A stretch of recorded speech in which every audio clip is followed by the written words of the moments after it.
Geeks and geekettes, ladies and gentlemen, boys and girls, comic book fans from all over the world. Welcome back to another thrill-packed, informative, and, mildly amusing episode of Ask Chuck Dixon, where you get to ask me questions about what it is that I do for a living. And what I do for a living is I write comic books. Took a 2-week hiatus for the holidays, but mostly because I got COVID for Christmas. Yeah, I came down with the Wuhan Red Death, and I'm just getting over it. So if I cough up a lung or pass out during this broadcast, you'll know what's up. But I couldn't stay away because people were saying, hey, what's going on? I woke up Christmas Day and there was no episode. Well, I'm sure you had better things to do. Anyway, I got no cough button, so you're gonna have to put up with this. Let's start with Kian Kurji. I'm halfway through the first Doc Savage story, The Man of Bronze. I see a lot of influence it's had on the superhero genre. However, I hate to say this, but it's really dumb, isn't it? I never got into Doc Savage. When I was a young man, Doc Savage paperbacks were everywhere. If you went to the barber shop, or I remember when I was a little kid, the first time I saw Doc Savage paperbacks, oddly enough, was at my mom's hairdresser's. She took me along because I was a little kid, couldn't be left alone, to the hairdresser to get her hair done. There were stacks of these Doc Savage paperbacks. I was only 5 or 6 years old. So I thought the covers were cool, but I wasn't about to read one. And I asked about them, and the woman that owned the salon said that her son was really into them. But in later years, during the pulp revival of the mid to late 60s, when these things were readily available, this and many, many other pulp characters were readily available in paperback editions, reprints from the 30s. I tried to read a couple of Doc Savages, and I found them kind of boring. They are formulaic to a degree. Very few fictional characters are formulaic. Lester Dent, or I don't know if that's his pseudonym or that was his real name. Anyway, the guy who created Doc Savage came up with not just a formula, but a template for his stories so that the plot progression was exactly the same in every novel, except I'm told there's one novel that doesn't follow that. Doc Savage readers must have been shocked when they were told a different story. And he would use this template and then plug in, whatever weird menace or bad guy or monster that he wanted in that story. But generally, the stories rolled down the same tracks every single time. Now, you can't argue with the guy's success. Apparently, there were readers that kind of liked that. Maybe it was like a literary comfort food for them, that they didn't have to fret over the story, because they always knew how it was going to turn out. They could anticipate events. They didn't want to be challenged in any way. I imagine most of the readers of Doc Savage were younger. And the series is highly influential on the superhero genre, of course. So many of the elements, he had a cool hideout, his ensemble cast of characters, the crazy, macabre, and ridiculous situations that he would get himself involved in, science fiction elements. Just Doc himself is very much a superhero, without the cape and mask. But yeah, I never got into it. I read other stuff. I mean, I like The Shadow, and I got real deep into Edgar Rice Burroughs and Conan and stuff like that. And I never read another Doc Savage. Joshua Ignatowski. Do you have a favorite game show, either recent or from some point in the past? Jeopardy. That's the easiest answer. I used to watch it regularly. I don't anymore. I remember for a while when I was a security guard. I was a security guard on the evening shift, second shift, and we would arrange our dinner break around Jeopardy. So we would all be in the control room, listening to Jeopardy on the radio, because you could do Jeopardy on the radio. Questions are read aloud, the answers are read aloud. So, and we would, see who won, who was the smartest guy in the room that day. But yeah, Jeopardy, is popular for a lot of reasons. And I was a regular viewer for quite a while. Twin spin for Joshua. He's used to that by now. As a logistics guy, which Christmas movie storylines do you think handles the logistics of Santa Claus in the most interesting way? The Tim Allen Santa Claus movies are the only ones that try to really, for my money, get into the logistics of it. Maybe this has something to do with Tim Allen, being a kind of a hands-on guy, being a guy interested in logistics, being interested in how things work and how things are done. Maybe it was his influence on this. I could see him in the rehearsals asking questions. Well, what about this? What about that? And, most of the, Santa Claus movies just take off on the fantasy element and, that's it. I thought this one at least tried to work out a consistent science, even though it's obviously magic, not science, but tried to work out, how the Jolly Fat Man visits every child's home in a 12-hour period. I guess a 24-hour period, because it's going to be night. Anyway, I'm thinking too hard about this, as I always do. But the others just use the Santa Claus thing as a springboard for stories. I thought this movie tried to explore the complications and all the rest of it in an interesting way. Joshua gets a triple spin. He's been here before. In addition to the one you mentioned previously that John Romita Sr. worked on, what are your favorite Captain America stories and why? The fourth Sleeper, the Sleeper stories back from the 60s. What a terrific Cap arc this was, and why. This is the one I always think of when the geniuses in the Marvel Cinematic Universe say, well, we've done all the good Marvel stories. Well, no, you haven't. You haven't even scratched the surface. And this is the one that always comes to mind first. This and the search for Galactus in Thor. If you've never read it, it's just a hell of a Captain America story. And the basic premise is that the Nazis, knowing they were going to lose the war, but being a bunch of big, crybaby spoil sports, they buried these, horrific, horrible, mechanized war machines in various places around the globe that were timed to awaken. Thus, they were called the Sleepers. They were designed to awaken in the decades following the fall of the Third Reich to plague mankind once again with the Nazi menace. And of course, it was up to Captain America to put these things down. And each sleeper was more fearsome than the last. And I just thought, that's a hell of a storyline, and it would have made a great Cap movie because it's perfect. It harkens back to his days as a war fighter in World War II. It harkens back to his past and the fact that he is a man of the past, and here he is, the only one in present day in what would be his far-flung future. He's the only one who has the key to bringing these things down. I mean, it's just a great story. And there's been other Cap arcs I like, but this is the one that always comes to mind first. Dan Perrin. Have you and Sir Nolan, he's been knighted? I missed that. Have you and Sir Nolan ever worked on a Conan story? Which of Howard's tales would be your choice to work on with him? For me, I'd love to see you guys adapt Queen of the Black Coast. It's my favorite.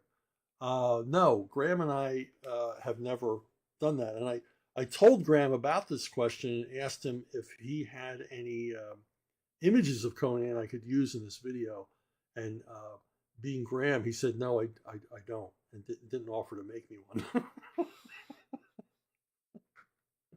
So, but I agree with you.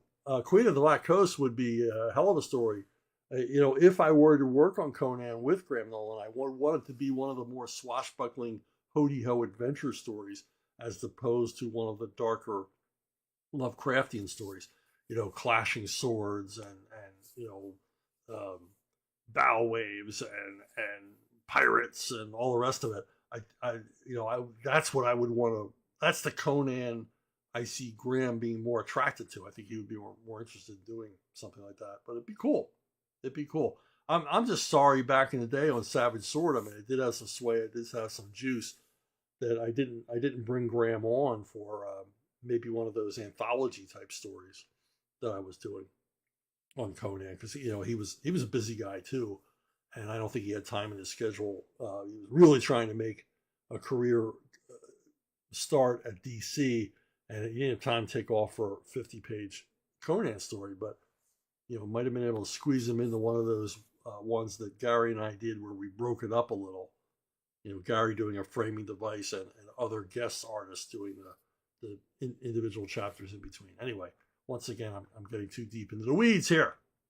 Next question. Kian Kurji, you should have gotten a twin spin because you asked the question earlier.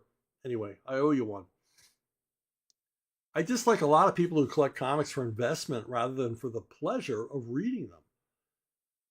That being said, you lived through a time where there were many comics that, if collected and preserved, would give out investment. So my question is, what would you say are some of the most expensive comics you sold, if any, and conversely, the most expensive you ever bought? I understand the collectability and there's a scarcity to a lot of comic books, and I don't know what the valuation of these comics is based on, because it's not always based on scarcity. I think it's like the stock market. There's a mood, and a title will rise in value. I mean, I don't really follow it all that much because I've never been a comic book speculator. I've never been into buying a comic strictly for the investment. Silly me, I always bought them to read them. But I understand. But what I don't understand is collecting them and not reading them. And I've watched a few video shows on guys who speculate in comics and talk about the grading and all the rest of that. And you'll have these shows where it's two guys going back and forth over a box of comics they bought. And it's lots of these shows. They bought a box of comics at a garage sale and they're going through it and talking about it. And what strikes me is they know everything about the valuation and grading and all the rest of it, and they don't know anything about the comics themselves. But they speak with great authority about the characters and situations and creators and everything else, but they're almost always wrong, or they didn't get it quite right, or you can tell that their information is entirely secondhand and they really didn't understand what they were told. So it's very odd to me because, why would you be interested in comics if you weren't interested in the content? Why would you be simply interested in comics the way that someone who collects beer cans might be interested in beer? You're not really interested in the content of the magazine. You're just concerned about, is the corner chipped, or has it been folded, or is there still some sheen to the cover? I've never understood this. I never will understand this. I just want to read them. Now, as far as that goes, the most expensive comic I ever bought as a fan was Frontline Combat #1. And I was really, really into the EC war titles at the time. And you could buy them at conventions, depending upon condition, $7, $8, $12. You could buy Frontline Combat and Two-Fisted Tales, and they were in decent condition. They weren't falling apart. They didn't stink like somebody's attic, and it was all good. And I was able to flesh out my collection, except for this one, Frontline Combat #1, and the only copy I'd ever seen was at a comic book shop in Philadelphia. And I knew the owners, because I was going in there all the time, practically lived at that place. And I kept trying to get them to reduce the price because it was $90. And $90 was basically, for me back then, like over a week's pay. So, that was well over a week's take home for me. And so it kept hanging there on the wall, and I would go in and look at it, and oh man, I'm going to come in here someday and that's going to be gone. And I missed my chance. And at the same time, it was there for months, and I was still looking for another copy. No one had a copy. This was truly a scarce comic, and thus the $90 price tag. And so finally, I got around to talking to one of the store owners, and they were going to put an ad in a local weekly newspaper. Every town back in the early 70s had their hippie newspaper. And they were going to put an ad in there. And I said, well, I can draw that for you. I can draw it. And I drew an ad for them that they've used over and over and over again. Some people have shown it to me. It's in con booklets from the period.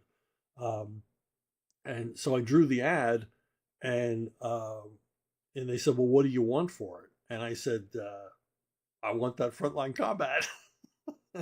So the one owner was like, well, I'll reduce the price by 50%. And then the other guy said, give the guy a break. Just give him the comic book. So I traded $90 worth of work for this comic, Frontline Combat comic. And that's the most I've ever paid for a comic. And then years later, when they reprinted them, I gave away all of my EC War comics to artist Ricardo Villagrán, because we were good friends, and he had done me a lot of favors, and he was a huge fan of the EC War comics from when he lived in Argentina, and he couldn't even read them. They were in English, but and we would talk about them all the time. He's just a huge fan of them, and he hadn't seen them since he was a child. And I gave him this stack of EC War comics, complete run of Frontline, complete run of Two-Fisted Tales, and he cried. He broke down crying. It was very touching. But Ricardo, if you're listening, I love you, man. So anyway, yeah, I mean, I've never been one to, no, Graham, speaking of Graham Nolan, big Golden Age collector. He's spent, quite a wad on these comics, but, he wants them for the historic value, not their speculative value. And he wants to read them. He wants to, I can understand that. You spend a couple of $100, or more on like an old Golden Age Batman, and opening it up kind of takes you back to that day. You know what I mean? In a way that looking at a reprint doesn't. Although I'm all for the reprints, baby. I just want to read them. David Jordan. I've been reading a lot of stuff that you and many others that came out through Eclipse Comics. They have to be the best comic book company in the 1980s, quality and consistency wise. The only negative I could say is that the coloring wasn't great, but I chalked that up to the times, because DC and Marvel weren't much better in that regard in the 80s. Could you tell us some of your favorite stuff out of that company that you didn't write? Yeah, I mean, Eclipse was playing around with color more so than the major companies, but sometimes it didn't work, sometimes it did. I mean, Steve Olive did beautiful stuff on Airboy, and he was playing with the limitations of the 4-color process back then. But I thought he did terrific stuff. But sometimes I understand, sometimes it failed. Like this paper was never going to represent that color correctly. These watercolor effects and stuff just were not going to go over. But hey, it was worth the experiment. Eclipse had the most diverse, and I mean diverse in the real definition of that word, the line of comics, I think, ever. It was based on the fact that Cat and Dean published whatever they liked, whatever caught their eye. And they had very eclectic tastes when it came to everything, and including comics. And so they published the widest variety of stuff you can possibly imagine. And one of my favorites, and one I never missed, and I really looked forward to it when it came in the comp bundles, was Reed Fleming, the world's toughest milkman. It's the craziest series. I've talked about it before, and it's basically about the world's toughest milkman. This guy is a badass. Doesn't take his job too seriously. He's a big hit with the ladies, and he never runs away from a fight. And he's a milkman. The stories are insane. They're crazy. You never knew what to expect. And thank you, Dean Mullaney, for falling in love with this comic and bringing it to all of the rest of us. because it's just a work of mad genius that no other comic book publisher ever would have touched. And they had quite a bit of success with this comic. This comic actually sold quite well. It had a loyal fan base for both the comics and merchandise. The other, of course, Rocketeer, Dave Stevens. Rocketeer started with Pacific Comics. When they went out of business, found a home at Eclipse, and Dean, became friends with Dave Stevens. Dave Stevens contributed quite a bit in the way of covers and things like that, including a cover for Airboy, a wonderful, iconic cover for Airboy. So once again, we owe Cat and Dean a debt of gratitude for keeping this particular series running. And then another one I really liked was The Prowler. It was written by Tim Truman, drawn by J.K. Snyder III. And it was Tim and J.K. just sort of updating the old, we were talking about pulps earlier, updating the old pulp genre. This mass vigilante character called the Prowler from the 30s. And he's an old man, but he takes on this young apprentice who wants to basically get into the vigilante business. And this was Tim indulging all of his wildest pulp fantasies. And then he had ably assisted by John K. Snyder, who really brought this his own idiosyncratic style to the artwork, the heavy blacks and expressionistic artwork. It really, really suited. This was a terrific marriage of two creators sharing the same vision and really knocking out some interesting and sometimes funny stuff. Joseph Donnelly III. Any feelings or thought to Archie Goodwin's via secondhand recounting of Gil Kane's allegations to swiping art and selling it on the side? Seems like there are other allegations from others I've seen, Al Milgrom, Jim Shooter. Yeah, this kind of entered into legend, and there's legends always have a basis of truth. I was kind of on the peripheries of the comic book industry, and everybody heard about this. Everybody heard this story. And apparently what had occurred was that Archie was working late nights at Marvel, because that's the kind of guy he was, and would often be the last guy out. He would literally be the guy who turned out the lights at Marvel every night, because he was diligently trying to keep his books on schedule. If you know anything about the history of Marvel, that is the history of Marvel. Everything is last minute. There's always a panic. You've heard about the Marvel bullpen, but you may not understand what the Marvel bullpen was. And what the way Marvel was set up, and every time they moved to a new building, they just had the same setup. It would be this large open area and to be in the middle of the office space. And it would be basically large cubicles filled with production people. And they were doing lettering and coloring and trade dress and paste up and everything else to, this is before the age of computers, by hand, to prepare all of these books for publication. And of course, there would be last minute changes, books that came in late. There was always a panic, always a rush. And then around the periphery of the bullpen were the offices of the editors. And the place was always a madhouse. I never went there that it didn't seem like, everybody's hair was on fire. Something was running late. Something was going on. Some big commotion. And Archie would, I guess Archie thought, I'm just going to stay till everybody's gone because this place is nuts, and try to get, a handle on this stuff. And he would, stay late. And he noticed that on the nights that he stayed late, he would discover he wasn't alone. That Gil Kane, artist Gil Kane, had shown up and was in the office.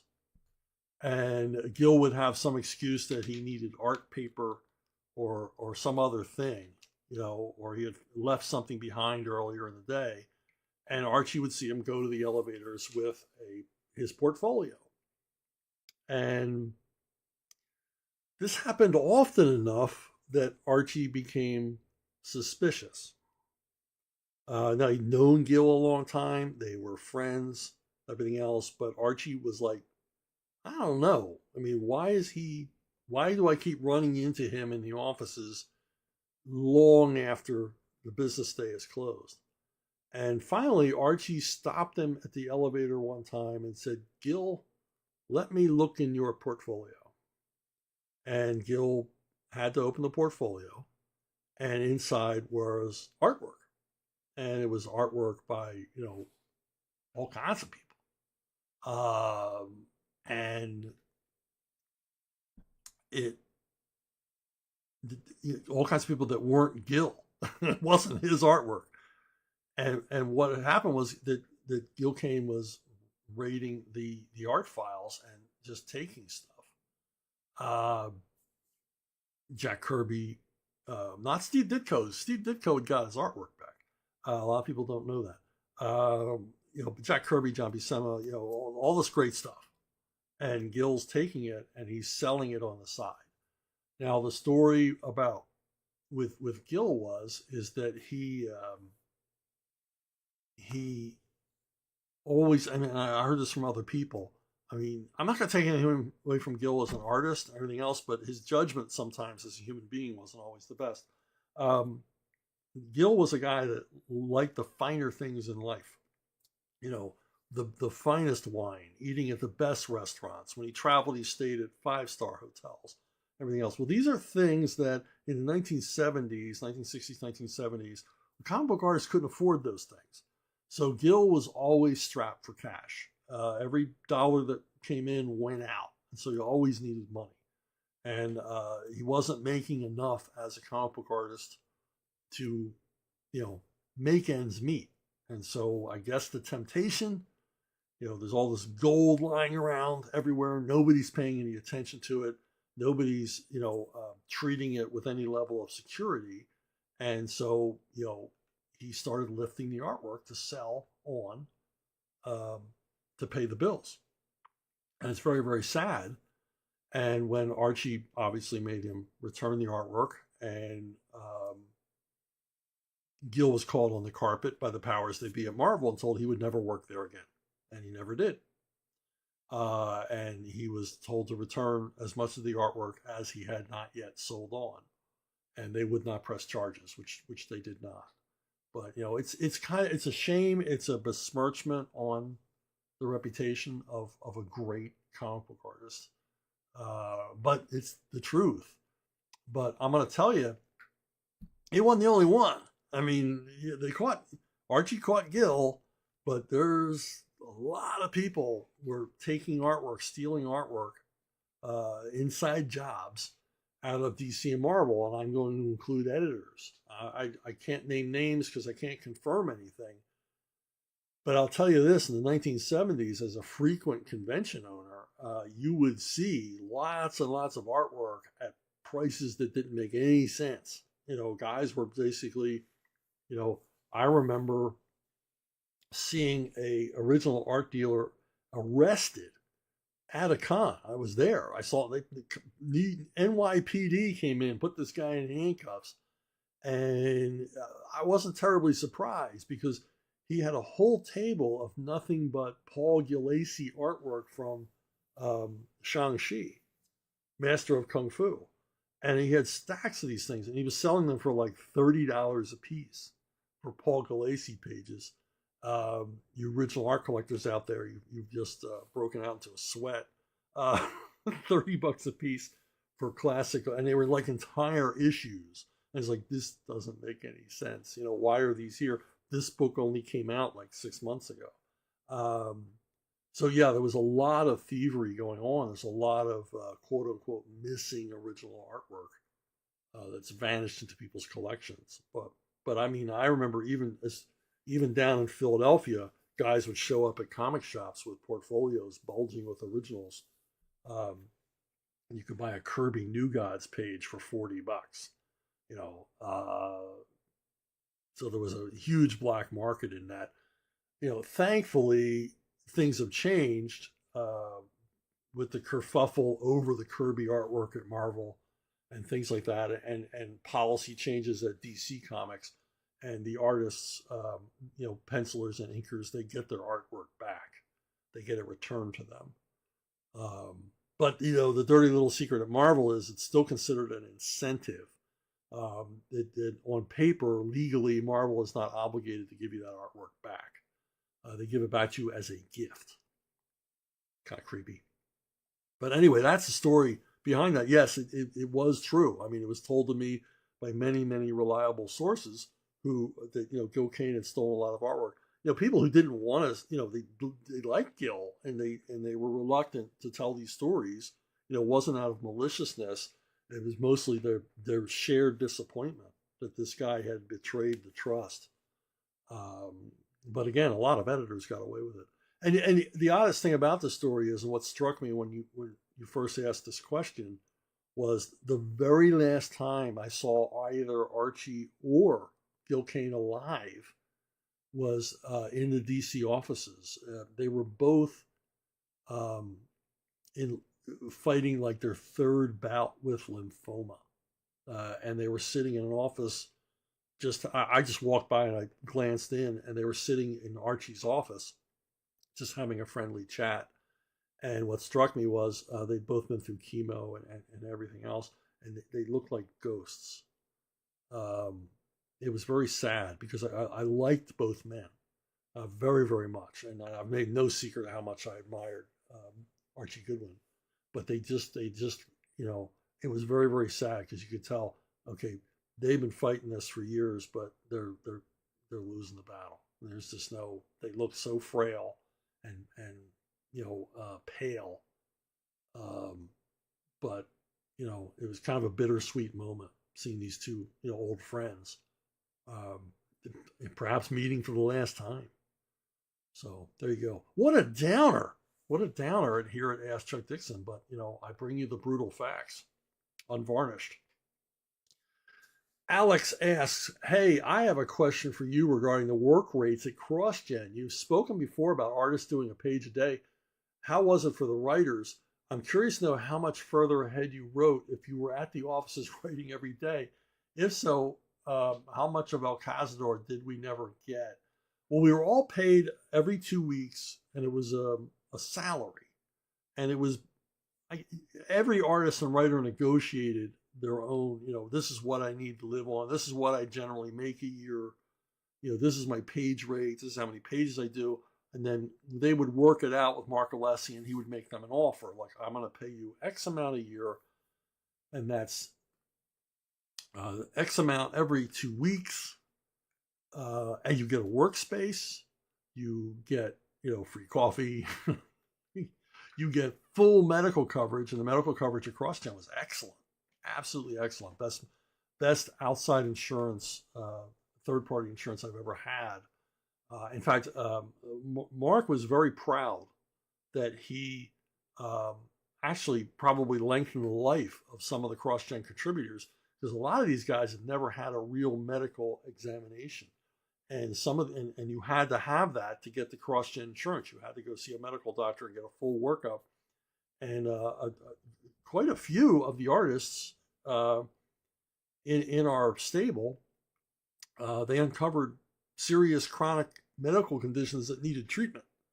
And these guys, got that treatment paid for by CrossGen. So that was all good. So it wasn't a page rate. It was a biweekly salary. And then, there were lots of other perks. All of our expenses were paid at conventions. I think once a month, and in the summers, once a week, we had an outdoor barbecue. And for the writers and the art directors and people like that, we had an expense account. We had a credit card we could use for lunches and dinners, business related. A little bit of that got abused, but not by me. Not by me. I was very stingy with my account.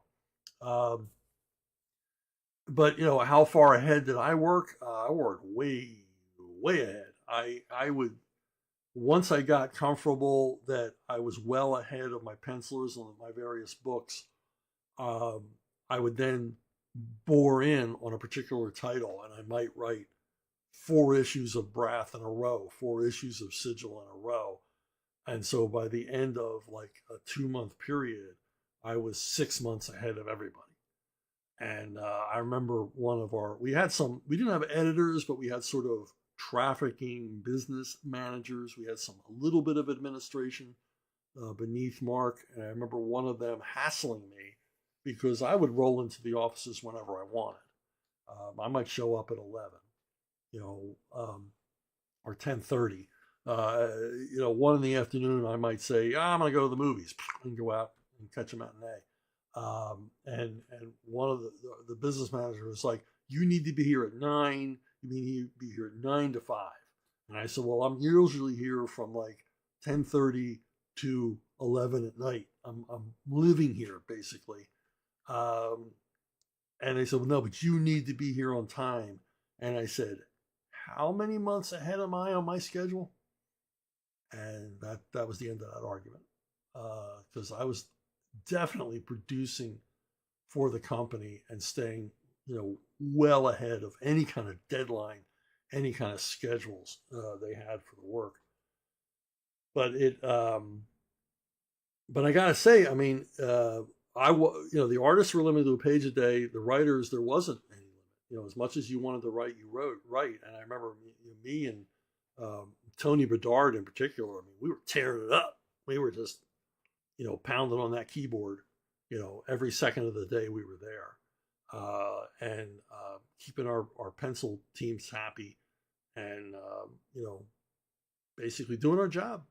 So it was fun. It was fun. I still miss it. It was a great atmosphere. In fact, I'm going to go have lunch today with my buddy Sergio Cariello.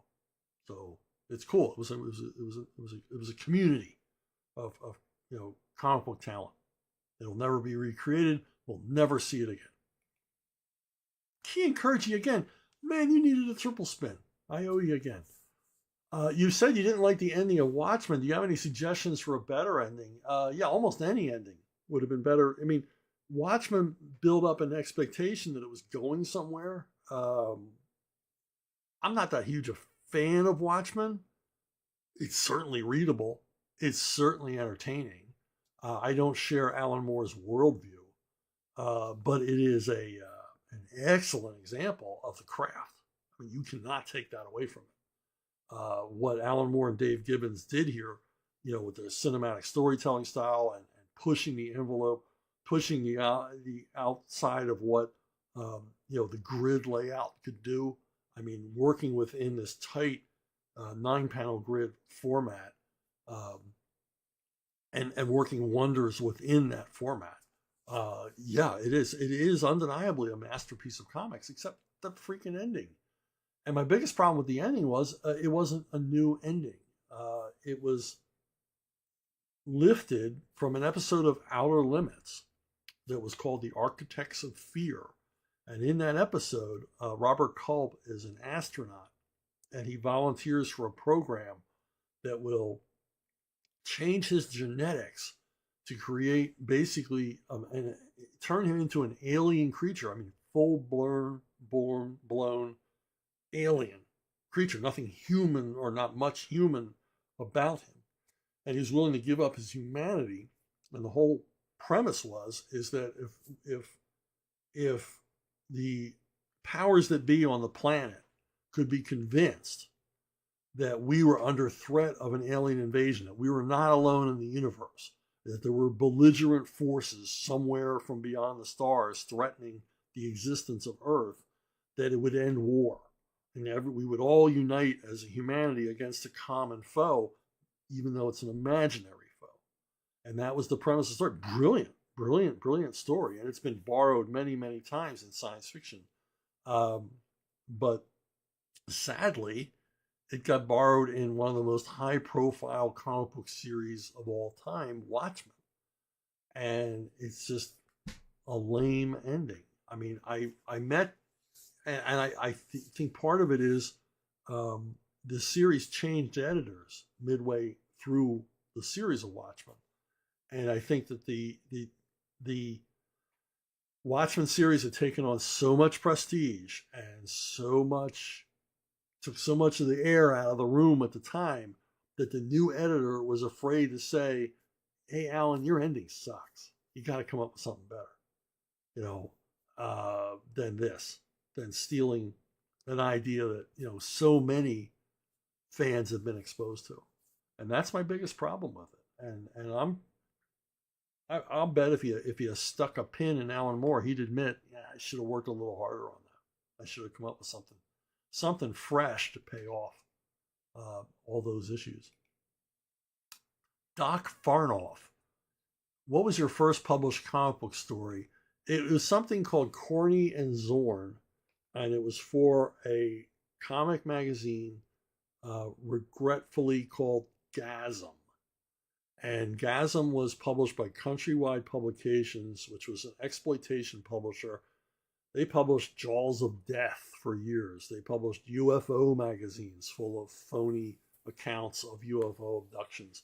And they're real, low rent outfit, very successful, very, very profitable. And they saw the sales of Heavy Metal magazine and the success of Star Wars and decided to get into that. And they were looking for artists. I don't know how. I think it was my buddy Bob Walters, great paleontology dinosaur artist. He somehow heard about it through the Jungle Telegraph that these guys were looking for talent. And so, I hauled my portfolio up there and showed them a bunch of stuff. And they said, I pitched a few ideas. And they were like, okay, well, all right. We need 11 pages. We're 11 pages short on this first issue. And I said, well, what do you want? What do you want the story to be about? And the guy said, by next Friday. He didn't care what it was. 11 pages of comics by next Friday. So on the train back to Philly, Bob Walters had come along with me on the trip. He was showing off inking samples. He had toyed with the idea for a while of becoming a comic book inker, even though he was more of a fine illustrator. And we started bouncing ideas back and forth. And I think he's the one that said, what's popular right now? What's popular on TV? And I'm like, Starsky and Hutch show. So do Starsky and Hutch in space. And so Corny and Zorn was born. And I penciled, inked, and lettered 11 pages. And I dutifully was there the following Friday and got paid $40 a page for everything. $40 a page. $440 is the biggest check I'd ever seen in my life at that point. And I was a working comic book artist, woohoo, and writer, boy oh boy, and paid the bills for a little bit. And I worked on the next couple of issues. Now the artwork I'm showing here of Corny and Zorn is later stuff, I believe. I don't think this is from the original story, or maybe it is. Maybe it is. I'm not quite sure. But anyway, it was fun while it lasted. and then Countrywide discovered reprints. They began reprinting the same kind of material from underground comics and stuff like that. Licensing, I think they licensed some early Rich Corbin, and they were running that instead of looking for new stuff. So that was my first published work, 1978. Ace Mowick. Oni Press has recently resurrected the EC Comics brand with new comic titles. Epitaphs from the Abyss, Cruel Universe, Shiver suspense stories, and the upcoming Cruel Kingdom. Would you have any interest in working on any of these titles, consuming they are planning to hire veteran comic writer artists? And would you hope that they would start up a war and Western title as well? Also, I've read Cruel Universe. I've enjoyed it so far. But do you think this resurrection would work long term, or might just be a flash in the pan? They don't try to widen out the market beyond comic stores. Well, certainly if they don't get into the book market, into the casual reader market, which is where these comics probably would thrive right now. If they can't get out of that market, they're going to die, because the comic shops are all about superheroes and nothing but superheroes. I mean, I don't know. Maybe these are selling very well. I would hope so. I don't wish anybody failure. This is certainly a noble effort. Would I be interested in working for them? Yeah, I might. I mean, they have not reached out to me. I I have a busy schedule. I don't need work, so I won't be pitching to them. I won't be seeking them out to pitch story ideas. But were they to reach out for me and say, "Hey, you got any ideas?" I certainly would entertain the notion. But yeah, I mean, these kind of anthology short form horror. I mean, I love that title, "Cruel Universe." Not so sure about Epitaphs from the Abyss. I got to imagine a lot of young readers are like, I don't understand any of those words. I understood "from" and "the," uh, but I just like the whole concept of cruel universe, because it is a cruel universe, my friends. Very violent place out there amongst the stars. Um, but yeah, I mean, I would certainly entertain that. And now I gotta seek some of these out. I haven't been to a comic shop in a very long time. And that's not to say that these comics are even in the comic shop. You know what I mean? I mean, you know, a real heavy duty, serious comic book retailer might order 5 each of these, and they'll be gone, you know, in a nonce. So anyway, yeah, I'd work for them if they. I would think about working for them. I'd think about pitching some ideas, if they were to reach out. But like I said, I don't really need to work right now. Hey, if you want to reach me with suggestions, questions, whatever, brunobookstore@gmail.com. Bring your controversies, your hate mail, death threats, whatever, to brunobookstore@gmail.com. It's the most reliable way of reaching me. That's it for this week. Happy New Year to all. And I hope to see all of you